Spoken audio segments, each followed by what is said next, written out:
తీసి గమనించండి. కుక్క మొరుగుతుందట, కొండేమో ప్రశాంతంగా ఉంటుందట. ఆ కొండను చూసి కుక్క మురిగిందట. సాయంత్రం అయ్యేసరికి ఎవరి గొంతు నొప్పెట్టిందో చెప్పండి, చెప్పండి. కుక్క గొంతు నొప్పెట్టి ఇంక మొరగడం అనేసి వెళ్ళిపోయిందంట. కొండకేమైనా అయిందా? అమ్మ మీకేమైనా అర్థమైందా? అర్థమైన వాళ్ళు చేయి చూపిస్తారా? ఏం పర్లేదు, చేయి చూపిస్తారా? సరే, వాళ్ళు చేయి చూపిస్తారు. మీకేమైనా అర్థమైందా? ఏమర్థమైంది? వాళ్ళకి అర్థమైంది, మీకు అర్థమైంది. అవునా? వాళ్ళకి ఏమర్థమైందో చెప్పడమంటారా? అన్న మాకు అర్థమైందన్నా,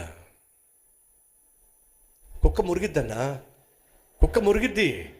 పొద్దున్న మొదలు పెడద్ది, సాయంత్రం మురిగిద్ది. మాకు చెప్పారు కదన్నా మీరు, ఏమని? కొండలాగా ప్రశాంతంగా అంట్లు తోముకోండి, వంట చేసుకోండి. మురిగిన కుక్క ఏమైంది? ఏమే కొంచెం అన్నం పెట్టు, అలసిపోయాను. అదంటే వాళ్ళకి అర్థమైంది.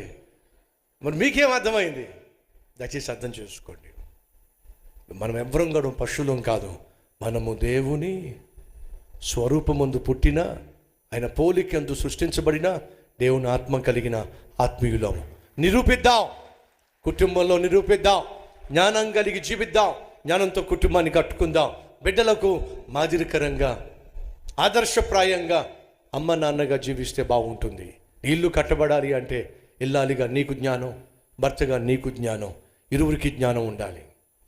ఆ జ్ఞానంతోనే మీరు పెరగాలి, పెద్దవాళ్ళు అవ్వాలి. తమ్ముళ్ళు చెల్లెళ్ళో చదువులో మీకు జ్ఞానం కావాలి. యాకోబు పత్రిక 1వ అధ్యాయము 5వ వచనంలో ఈ మాట రాయబడి ఉంది. మీలో ఎవరికైనా జ్ఞానము కొదువుగా ఉన్న ఎడల నన్ను అడగవలెను. వాడు సందేహింపక నన్ను అడిగినట్లయితే నేను జ్ఞానాన్ని ఇస్తాను అని దేవుడు బైబిల్లో సెలవిస్తున్నాడు.